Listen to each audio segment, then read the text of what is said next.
Right, so now let's talk about something that is trending. It's in the world of transfers. We are in the season where a lot of movement is expected, a lot of players looking for new homes, clubs looking for new players, but at the same vein as well, clubs needing to hold on to their star players. We already been seeing some games in pre-season. Manchester United win over Melbourne, victory. Liverpool win over Crystal Palace. Let's not talk about Darwin Núñez, please. Now we've been seeing some of these things happening. New signings bedding in, new signings signing, new signings. I mean, players movement and all of that. Let's take a look at some signings that have caught the eyes. Somebody said to me that there must be some money somewhere where Barcelona they review to the La Liga that they are using now to sign players, because we are meant to believe that Barcelona are broke. And in the context of this, it's like trying to woo a lady. It's very difficult for a broke guy to woo a lady. But a broke Barcelona is presently wooing all of the beautiful ladies in town. Rafinha, Lewandowski. I'm not looking at, maybe those players are not like the A-class players in demand right now, but they are players that are obviously talented who should be aiming higher than a Barcelona that is struggling. Barcelona is like that very intelligent but very hardworking guy that you know that you can bank on him because he seems to have a bright future. I think that's the only thing you can tell me, because they report that Robert Lewandowski is almost a done deal. Yeah, it's almost a done deal. I think this evening it was confirmed that Bayern Munich had accepted the verbal proposal, and I think by Sunday or by Saturday, the deal. I wonder how Upe is smiling. He's trying to stop his smile on his face. He's trying to smile, but he's trying to stop it. So who won last week? I remember we had this argument when Upe was like saying Bayern, but who won at the end? The player. The player will power. Because they didn't get him for 50 million euros. How much were you guys willing to sign him for? Around 50. Around 50. Yeah. How much are you signing him for? Around 50. How much did you want to sell? They were demanding for for 50 fix and add-ons in exceeding 50 plus. 50 plus. It's still a very fair one for somebody who has 1 year left on his contract and is 35. And then we knew all Barca wanted like 10 to pay like 30. No. What I found out is no, it's a bid. Exactly. What I found out is this Upe. Barcelona tested the water with that bid, and like Ralph said somewhere, Barcelona can't pull out of the deal to sign Robert Lewandowski because they made him do whatever he did to Bayern Munich. So they kept their word, right? They are stuck. They can't do without. They can't do anything else. For the third day running now, he has appeared for training late. And also his first training was very, very not in the mood, was like a school and all of that. But for Barcelona, it's a win situation because they're getting a player at their own wish, and they're also getting a player for quite a reasonable price. Because it's taking a huge pay cut. That price is not reasonable. It's taking a huge pay cut. According to someone who worked with Alemany, the sporting director of Barcelona, he said when Alemany wants to negotiate and he wants to buy you for 10 million, he starts with 900,000. And that's how he started. So for the Barcelona situation, it wasn't like they were sure they were going to get anyone. I mean, this is like the best player in the world now. I'm talking about 30 million. No. At 35, they just wanted to start at 34, approaching 35. 33, in fact, it's not 34. Okay, he at 34, 1 year left on his contract, about 50 million. Where has this happened before? Cristiano Ronaldo was how old? Cristiano Ronaldo. No, but he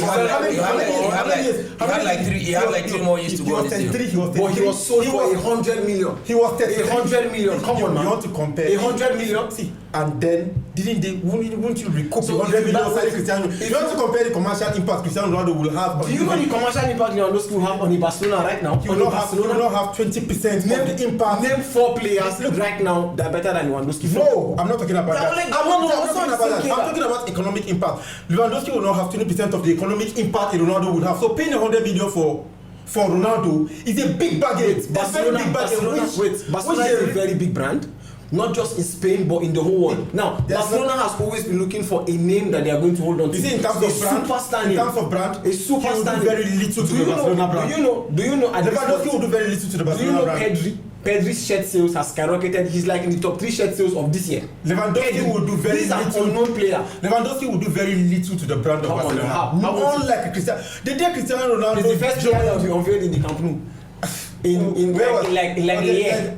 All the other players all of this is marketing. Just trying to showcase Lewandowski the best player. But let me ask something, right? Yeah. something came to my mind. Barcelona is that club where there's this guy said, I don't get money, but I get doings. Now Barcelona is that. They don't get money, but they get doings. I was coming to Kunde again. They don't get money, Kunde but they get doings. reportedly turned down a move to Chelsea. Rafinha turned down a move to Chelsea. Lewandowski turned down the option of staying at Bayern. Turned down a move to Chelsea. Turned down a move to Chelsea as well. So it's like it's Chelsea. It's now Chelsea versus Barcelona transfer market, and Barcelona appears to be winning. Absolutely, because They're pulling Chelsea. Sevilla released their official shirt stores, and Kunde's name is not in it. And Lopetegui has. I saw meeting yesterday, and it was like, I always win or something like that. Yeah, Sure. something like that. It's good times at Camp Nou. All right, so let's move on from the good times at the Camp Nou to move over to where there are good times. I mean, good tidings. A while ago, we had an argument about Alexander Zinchenko and Lisandro Martinez. But I mean, Lisandro Martinez will be joining Manchester United. Yeah. He wasn't in the Ajax traveling squad. He's close to being announced. But before Lisandro Martinez, United have already announced Eriksen? the signing of Christian Eriksen. Yeah. How much of an impact would Eriksen make to that United team? Upi Waziri. Some are saying with the signing of Christian Eriksen, maybe United apparently don't need a Frenkie de Jong. But hey, I don't want to go with that. No. He doesn't have the same midfield profile with Frenkie de Jong. Sure. He's a different player entirely, a fantastic player. There are a lot have been said about how he will play with Bruno and all of that, but I think they can play together. He can play. He can play Pogba role. He can play the Pogba role. He can play from the right. He can play the Bruno role. Yeah. And There will be a lot of matches and there are 5 substitutions next exactly. season. A whole lot. Eriksen A will whole play, lot. and if anything, I think he will make Bruno even better. Sure. I saw something yesterday when Arsenal, 4 days ago when Arsenal were playing their game, their manager was asked about his tactical switch and all of that. He said with the 5 substitution upcoming, he's forced to try almost because in that very game Arsenal started with 4-3-3, later moved to 4-3-2-1, later moved to 3-5-2, later moved to 4-4-2. And that was it. Because they were making substitution and they were changing, Alternating. and all of So that. players with good coaches Good with IQ. good tactical IQ, it's time for them to feast. Sure. People that actually understand the game very well and are willing to try new things and have players that can adapt. Now that's one thing that is good for Man United, right? Because formerly they have too many similar players. Now they are having, if they are able to get De Jong, then you have De Jong, you have Bruno, you have Eriksen. These are 3 players who are midfielders, but they can offer Different you 3 qualities, different. yeah. And then you can add Fred, offer you something different completely. The only 2 who offers you something similar is Fred and McTominay. Yeah. Somehow similar. Those are the only 2 midfielders. Then you have these young boys also coming into the fold. Iqbal, Sure. and then you have Ghana. Ghana also offers you something completely different. Maybe yeah. close to what these guys offers, McTominay, but he can pass better than McTominay. He can pass better than McTominay. So you're having different midfielders that will adapt to that can play different styles and different situations, and then it's very, very good for the team. Okay, there's something that has struck me. Something that struck me rather. We're taking our eyes off Chelsea because they are not signing. But we've forgotten so far that Chelsea are having some players returning back from their loan deal after expressing themselves elsewhere. Sure. Top of that list is Conor Gallagher. Top of the list. That's a steal. I mean, He's like a new signing. Sure. He will ultimately change anything. Yeah, and I think he fits into that Chelsea model very, very perfectly because I think It's the reason why they are not keen on offering N'Golo Kante a new deal. Kante Kante has 1 year to his deal and they feel like, he can go. And Kante is not the Kante of 2-3 years ago. At all. They're looking for that box-to-box midfielder in the mode of Kante that could just do all those things and contribute more goals into the team. And we're getting a fantastic Conor Gallagher, fantastic season at Crystal Palace, and one of the best box-to-box midfielders right now in the Premier League. Going forward, I won't be wrong to say he's better than Kante going forward.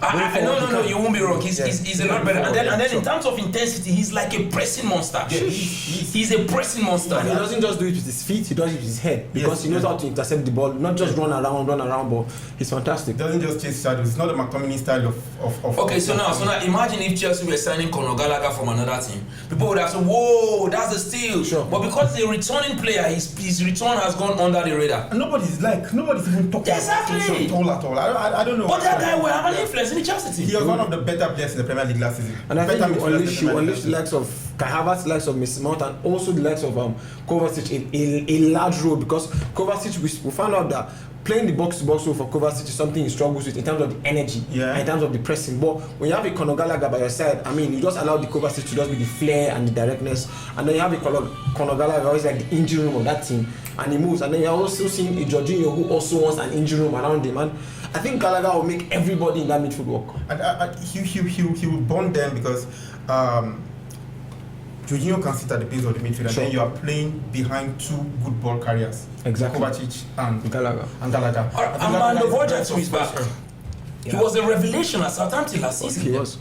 So, but why are we not looking at that too? He's a positive addition. Sure. I don't know. Are Chelsea trying to hide them and keep them away from the news? I don't know. Squad depth, I mean, Broja. His squad depth is massive. I mean, Broja will be I a won't be massive surprised if he gets into the team. I won't be He should. surprised. He should. Yeah. Because He's big. his competition is not He's much. big. He's quick. He can hold on to the ball. He can run at defenders. Yeah. He has a presence. He comes alive in the box. His hold up play is brilliant. Sure. You can't actually fault him. And these two guys I just mentioned is, if they were getting signed, the world would have been raving about Chelsea have signed two talented players. But because they are not getting signed, You see, with Gallagher's performance last season for Crystal Palace and then being a British boy, they'll be quoting about 80 for him. exactly. I was just getting there because if there are similarities between Gallagher's performances last season and Grealish's performances 2 seasons ago. Yeah. And Grealish went for 100 million. And to me, I felt like last season Gallagher was a better player than Declan Rice. That's not corrected though. He was. I think for me, he was. Yeah. Even better than think he was. even way ahead of Calvin Phillips. I'm taking a look at the English talent right now. And then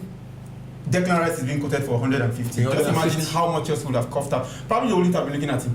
Untransferable, you know. All right, so now we will be taking a short break. When we return, we'll take another issue and then trash it. Don't go anywhere. We are still here.